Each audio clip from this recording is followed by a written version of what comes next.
Vous regardez Tout le monde veut savoir et tout de suite, l'invité du jour. Alors que l'invité du jour est en train de rentrer sur ce plateau, il s'agit du député Rassemblement National de la Somme. Bonsoir Jean-Philippe Tanguy. Bonsoir. Merci d'être avec nous ce de soir. votre On va invitation. bien évidemment parler dans un instant de la question de ces réquisitions du parquet, des réquisitions extrêmement lourdes, des conséquences politiques qu'elles sont susceptibles d'avoir, puisque Marine Le Pen risque une peine d'inéligibilité qui pourrait d'ailleurs être immédiate, avant même que la Cour d'appel puisse et statuer. Mais juste avant, je voudrais vous interroger, Jean-Philippe Tanguy, sur ce qu'a dit le Premier ministre dans les colonnes de Ouest France, Michel Barnier, qui dit qu'il utilisera probablement le 49.3 pour l'adoption du budget. Pas beaucoup de surprises, il n'a pas de majorité à l'Assemblée nationale. Il n'empêche, la question est simple. Si 49.3 il y a, ça veut donc dire que les oppositions peuvent déposer et voter des motions de censure. Est-ce que vous allez censurer le gouvernement Barnier si donc il décide de faire voter ce budget par 49.3 ? Ça dépendra du texte qui arrive devant les députés. Le On a une Sénat petite va idée, là, quand même. reprendre. Écoutez, le Sénat va reprendre le texte. On va voir qu'est-ce qu'ils font. Est-ce qu'ils suppriment la taxe de 6 milliards sur l'électricité? Est-ce qu'ils suppriment le malus automobile? Est-ce qu'ils suppriment la taxe sur les billets d'avion? Effectivement, il y a beaucoup de sujets qui ne sont pas encore clairs aujourd'hui. Ce qui est sûr, et ce qu'on a dit à plusieurs reprises, c'est que Michel Barnier est sur la voie, sur le chemin, a choisi le chemin de la censure du Rassemblement national parce il a trahi les promesses qu'il avait faites aux Français. Il avait promis la justice fiscale, l'essentiel des mesures fiscales Oui. touche les classes populaires et moyennes. Il avait promis la réduction des déficits. On a un déficit qui va être à 5,3 du PIB, qui est considérable. Il n'y a pas de rétablissement des comptes publics. Et, j'ai envie de dire, le pire là-dedans, il n'a rien négocié. Il n'a rien négocié avec le Rassemblement national. Il n'a rien voulu négocier avec la gauche. Bref, il a fait un budget minoritaire volontairement, Oui. et il a laissé ses troupes Mais pour que les choses soient saccager très et claires, ridiculiser le vous Parlement. dites il est sur le chemin de la censure. Les arbitrages, à quelques exceptions près, on les connaît. Laurent Wauquiez, encore il y a quelques jours, est allé aux 20h de TF1 pour annoncer la disposition qui avait été décidée sur les retraites, avec façon de préserver les petits retraités et une décision qui serait pour le coup moins positive pour ceux qui perçoivent une pension de plus de, Oui.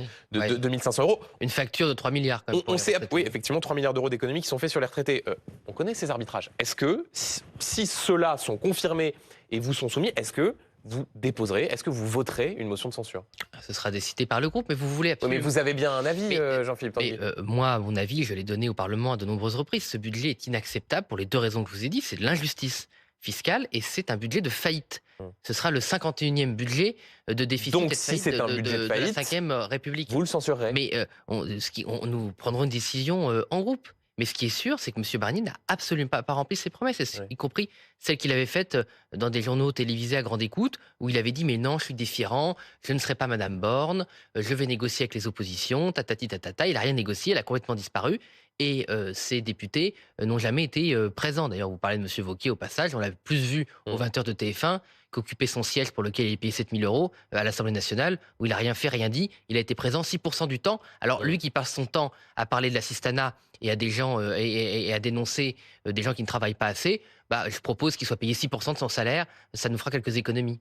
Donc, chemin de la censure pour Michel Barnier, mais vous verrez, au fond, vous attendez de savoir ce que Marine Le Pen va décider. Bien sûr, c'est la présidente de notre groupe et la présidente de notre famille politique, la chef de notre famille politique, vous le savez très bien.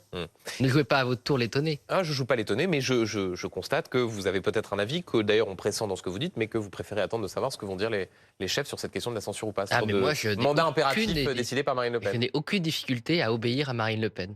Jean-Philippe Tanguy, parlons donc de ces réquisitions lourdes du parquet dans le cadre du procès des assistants parlementaires du RN. Peine d'inéligibilité pour tous les prévenus. Pour Marine Le Pen, les réquisitions montent à 5 ans de prison, dont 2 ans de prison ferme aménageable, 300 000 euros d'amende, 5 ans d'inéligibilité avec exécution provisoire, c'est-à-dire qui ne serait pas suspendu par un éventuel appel. Vous avez dénoncé ce matin, je vous ai écouté attentivement, des réquisitions, je cite, quasi fanatiques. Je croyais, Jean-Philippe Tanguy, que la justice était trop laxiste, que les peines n'étaient pas assez lourdes. En fait, ça dépend de ce dont on parle, c'est ça ?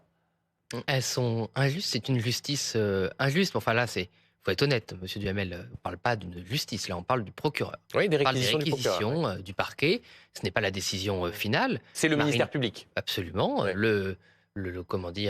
Marine Le Pen et les autres prévenus vont pouvoir se défendre, leur plaidoirie. Donc, nous ne confondons pas les réquisitions avec le délibéré et les condamnations, évidemment. D'autant plus que, comme nous savons que Marine Le Pen est parfaitement innocente de ce qu'on lui reproche, nous avons toutes les raisons de croire qu'elle peut convaincre les 3 juges de dédire les réquisitions, comme d'ailleurs c'était le cas dans l'affaire de M. Bayrou du Modem. Les réquisitions étaient beaucoup plus dures que la sentence finale et M. Bayrou n'a pas écopé de peine d'inéligibilité ou de peine de prison ferme.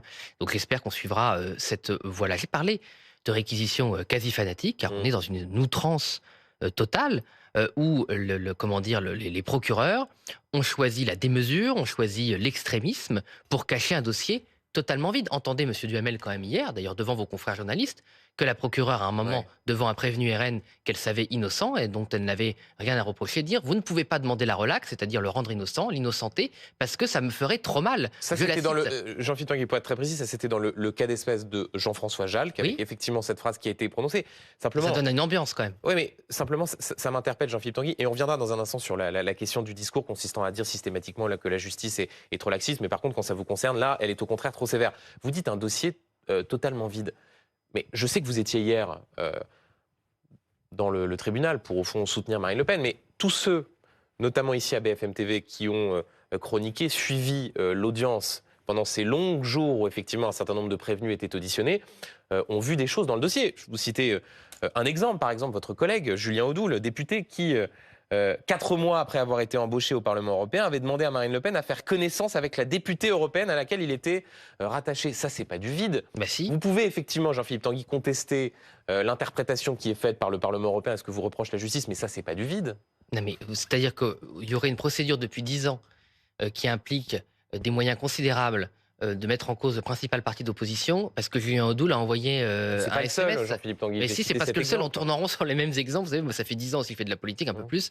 On tourne tous en cesse sur les mêmes exemples. Garde du corps de Jean-Marie Le Pen, de Marine Le Pen, payé par le Parlement européen. Non, mais ça n'a pas été contesté. La capacité de M. Léger à faire le métier qu'il faisait en tant qu'assistant parlementaire n'a pas été contestée. D'ailleurs, moi, j'ai entendu, hier, on a tourné 10 heures. Il n'était pas assistant parlementaire, il était garde du corps. 10 heures sur ce sujet-là. Et j'ai réentendu tout le dossier. Je ne sais toujours pas ce qu'on reproche aux prévenus. Donc on tourne en rond, ils tournent en rond sur du vide, et d'où les outrances, parce que le dossier est tellement pipeau et bidon qu'ils sont obligés de couvrir cela par le bruit et la fureur et l'excès. Et au final, personne ne comprend rien à ce dossier. De toute façon, d'ailleurs, les Français, on le voit bien dans votre couverture, on le voit bien dans les retours terrain qu'on a. Les Français n'ont jamais adhéré au fond de ce dossier, ils ne considèrent pas du tout qu'il y a un problème. Et donc le seul moment où on parle de ce procès, c'est des réquisitions complètement dingues. Trop laxiste. La justice est complètement inadaptée à la situation. C'est-à-dire que face à des violeurs, face à des gens dangereux, on a des réquisitions très faibles qui ne correspondent absolument pas à l'attente des Français. Faut-il rappeler que la justice est rendue au nom du peuple français et pas au nom de la caste judiciaire.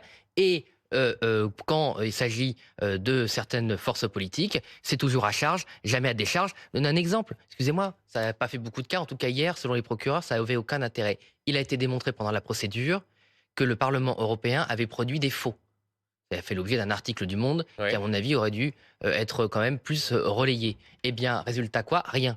Donc le fait que le Parlement européen, qui juge est parti dans cette affaire, puisque les Français ne se rendent pas compte de ça, puisqu'ils ne sont pas au courant, on ne les met pas au courant, le Parlement européen, dans l'affaire qui vise Marine Le Pen comme celle qui a suivi, qui a visé M. Bayrou, est à la fois le plaignant, l'enquêteur et le juge. Alors là, que je sache, le parquet, les juges qui vont décider de la culpabilité ou non des prévenus n'appartiennent pas au Parlement européen. Mais il s'est passé quelque chose avant. Vous savez que Marine Le Pen a été contrainte de rembourser des sommes avant que la justice française... Mais là, dans le cas d'espèce, avant que la justice française n'est pas liée d'une façon ou d'une autre au Parlement pourquoi elle a européen. remboursé ces sommes, M. Duhamel? C'est bien parce qu'une autorité l'a contrainte. Et cette autorité qui l'a contrainte, c'est celle qui était à la fois plaignante et enquêteur. C'est contraire à la Convention européenne des droits de l'homme, et c'est contraire à tous les principes de la justice européenne, évidemment. Et dans tous les pays européens. Il y a toutes les voies de recours possibles pour contester, et on imagine que Marine Le Pen le fera. Votre collègue, c'est le député Sébastien Chenu, a parlé d'un parquet au service d'une mission politique. Le mot mission politique, l'expression est importante. Une mission politique au service de qui? Est-ce que c'est le gouvernement? Est-ce que ce sont les opposants de Marine Le Pen? C'est quoi? Il y a une sorte de complot ourdi contre le Rassemblement national pour faire chuter Marine Le Pen et les autres prévenus? Mais c'est un système. C'est qui le système? Le système. Agite ce système? Mais vous savez, moi je suis très à l'aise parce que j'ai toujours donné une définition assez claire de ce que nous appelons le système, qui correspond exactement à la situation actuelle.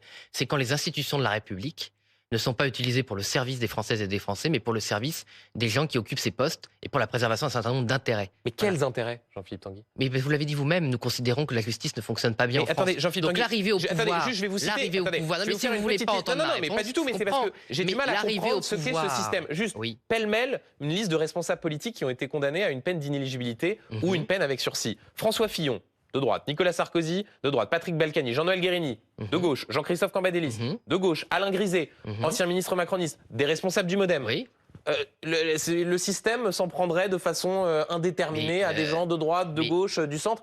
Il n'y a pas de mission politique là si toutes ces personnes-là sont condamnées à de l'inéligibilité ou de l'inéligibilité avec sursis. Vous avez l'air très content de votre coup, mais Je l'affaire suis n'a pas rien à content voir. du coup, c'est une Vous parlez liste de factuelle. vous parlez de gens qui ont eu de l'enrichissement personnel. Tous les cas que vous citez là, c'est des cas d'enrichissement personnel et ou d'emploi fictif.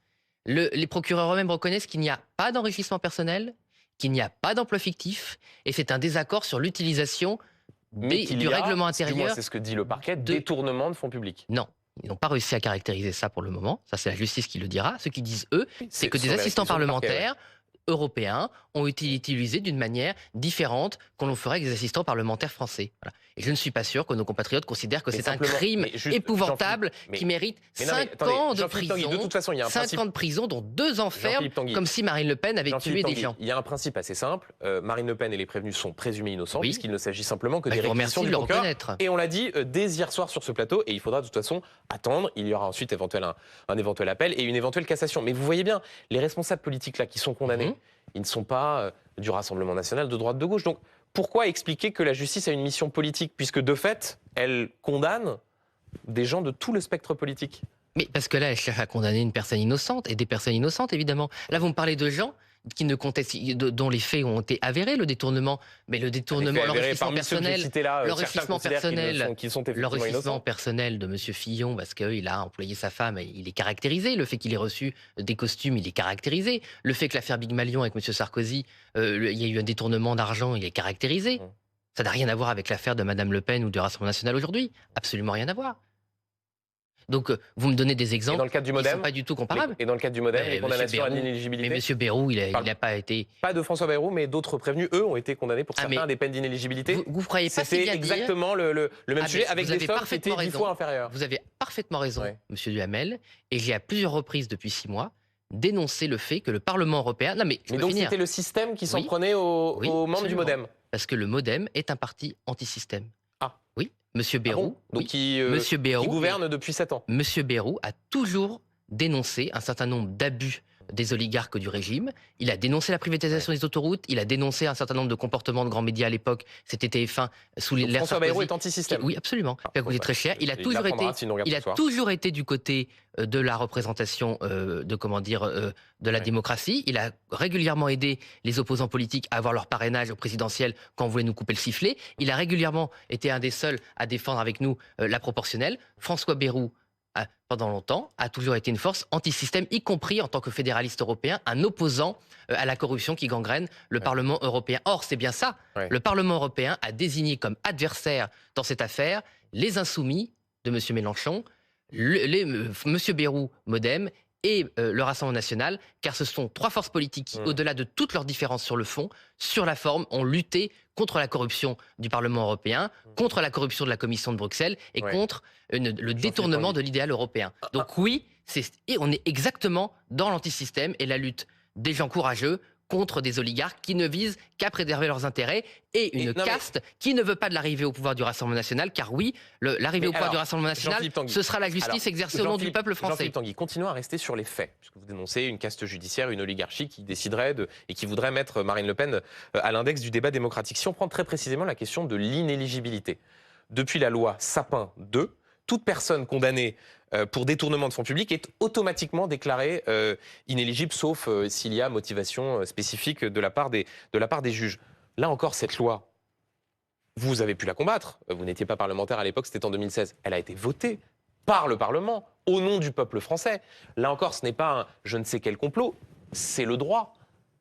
S'il y a condamnation pour détournement de fonds publics, il y a inéligibilité. Mais il n'y a pas détournement de fonds publics. Je vous renvoie à une tribune que j'ai eu l'occasion de lire juste avant d'entrer sur votre plateau, de M. Schuttel. Mais si la justice le décide... Est-ce que je peux finir le raisonnement, M. Duhamel ? Il n'y a pas de détournement de fonds publics. Donc vous m'interrogez sur une loi qui est interprétée par la justice française, non pas selon la loi décidée par les parlementaires français, mais selon une jurisprudence. C'est ce qui explique très bien ce soir dans le Figaro, l'ancien secrétaire du Conseil constitutionnel, hein, excusez-moi, c'est quand même pas rien, qui explique que l'interprétation du détournement de fonds pour les assistants parlementaires n'est absolument pas liée, même dans les affaires que vous avez citées précédemment avec M. Fillon, qui est très différente de celle de Marine Le Pen en gravité et sur le fond, est une interprétation jurisprudentielle. Ce n'est pas la loi telle que l'ont décidé les parlementaires. Vous retrouverez ces informations dans la tribune qu'il publie dans le Figaro. Il peut y avoir l'ancien secrétaire général. Jean-Philippe Tanguy, il peut y avoir des avis de Jean-Éric Chotel ou autres. Il y a ce qui a été, du moins, montré à l'audience, c'est-à-dire. Oui. Vous n'y étiez pas non plus, n'exagérez pas. Non, mais ça a été raconté notamment par notre reporter Sophie Dupont du service politique. Vincent, je suis très attentif à leur reportage. À toutes les journées, Vincent Ventighem du service politique justice. Donc sur les récits d'audience, ce qui a été démontré, c'est une sorte de système qui permettait aux partis d'être financés grâce à de l'argent qui venait du Parlement européen. Donc vous pouvez considérer que ce n'est pas des détournements de fonds publics. Et encore une fois, la justice se prononcera. Absolument. Donc c'est pas démontré si la justice va encore se prononcer. On verra quand la décision de justice aura été rendue. Par ailleurs, oui, d'accord, on verra. Donc, il faut mettre au conditionnel, pas au présent de l'indicatif. Je racontais ce qui avait été, expliqué à l'audience par effectivement ces divers témoignages. Je voudrais qu'on avance. Non, mais juste, je peux répondre sur le fait que ce soit un système. Il y a 13 assistants parlementaires de mémoire mis en cause sous les 20 ans qui sont enquêtés dans cette affaire. Il y en a eu plus de 200. Donc, si vous voulez, un système qui et les montants, concerne... c'est combien Non mais d'accord, mais un système c'est systématique. Ouais. Donc si le systématisme concerne plus de 4 millions même pas 5% des effectifs, on est loin d'un système. Et plus de 4 millions d'euros en jeu. Ça, c'est pas démontré. Hein. Vous me dites qu'il y a eu un système. Donc un système, c'est systématique, qui est une dizaine d'assistants parlementaires dans un système qui donc exclut 95% des assistants parlementaires. On est quand même très loin du système. Je voudrais vous montrer une archive. Nous sommes le 9 février 2004 et écoutez, femme que vous connaissez bien, une certaine Marine Le Pen. Tout le monde a piqué de l'argent dans la caisse, sauf le Front National. Et on trouve ça normal? Oh mais non, c'est pas très grave, à la limite. Les Français en ont marre, mais les Français en ont pas marre d'entendre parler des affaires. Ils en ont marre qu'il y ait des affaires. Ils en ont marre de voir des élus, je suis navré de vous le dire, qui détournent de l'argent. C'est scandaleux. Parce que je vais vous dire, avec tout cet argent, ce qu'on aurait fait. Hein, en termes de Restos du Cœur, en termes d'opérations pièges jaunes, c'est combien d'opérations pièges jaunes? Tout l'argent qui a été détourné par les élus. Si les prévenus sont condamnés, cet argument ne sera plus valable. Bah bien sûr que si, il sera toujours valable. Ah bon? Mais oui, parce que ça ne parle pas du tout de la même. Mais c'est pas du tout la même chose. Là, on parle de sommes qui étaient destinées au personnel engagé par des députés Rassemblement national. Là, on ne parle pas du tout de l'affaire avec M. Copé, les affaires du RPR, les affaires du Parti socialiste, qui étaient du détournement de fonds caractérisé, qui était l'utilisation, qui était de la corruption, qui était des valises de billets. Tanguy, le détournement de fonds sera caractérisé. Mais non, vous n'avez pas écouté ce que je vous ai dit sur les informations. Là, c'est pas l'interprétation que donne M. Chotel, c'est factuel. M. Chotel n'est pas juge. On parle.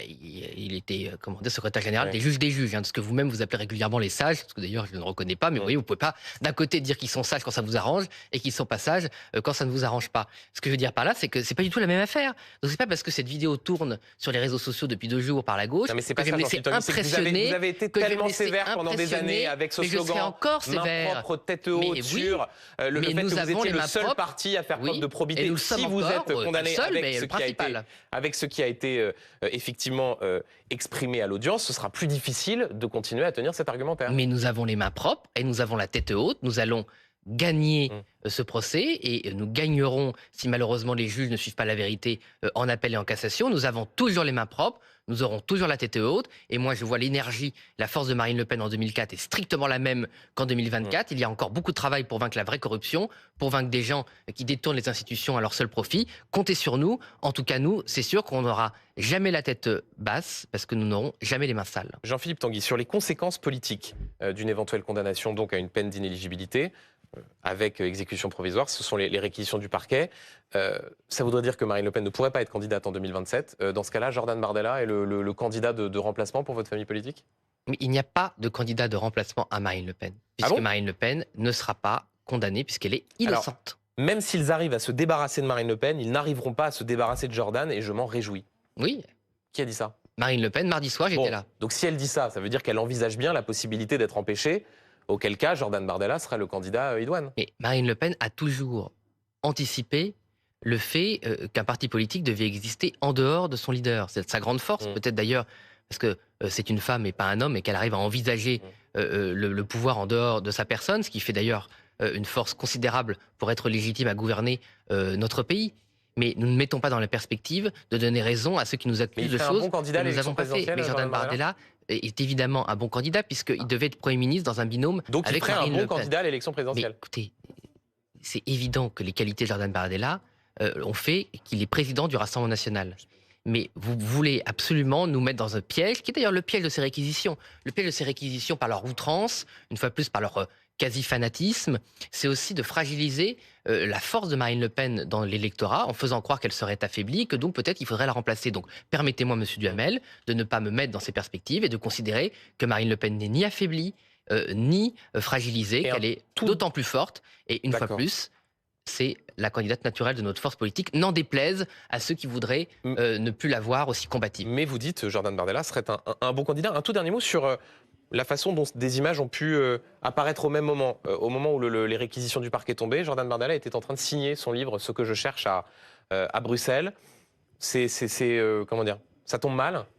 Mais pas du tout. Enfin, tout cela était prévu. Nous savions très bien que les réquisitions étaient ce jour-là. Nous savions très bien que Jordan Bardella lançait son livre. Nous n'allons pas suspendre notre activité politique. Nous n'allons pas suspendre notre combat politique parce que nos opposants politiques ont décidé de faire une petite cabale pour nous décrédibiliser. Donc, nous continuons. Nous sommes auprès des Français. Nous serons dans les usines. Nous serons dans les champs auprès des agriculteurs.